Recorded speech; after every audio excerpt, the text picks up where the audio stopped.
ভারত আমার দেশ, রূপের নাইকো শেষ।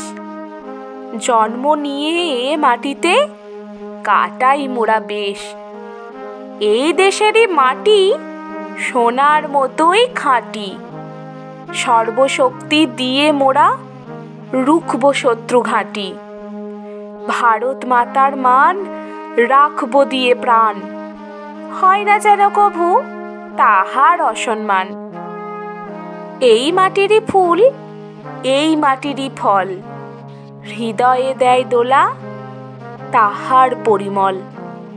সুর, তুলসী, রবি এই মাটিরই কবি। কাব্য গাথা গানে পরিচয়ের ছবি। জন্মেছি এই দেশে, মিশব মৃত্যু শেষে। তাহারই ধূলিকণায় মাটিরে ভালোবেসে।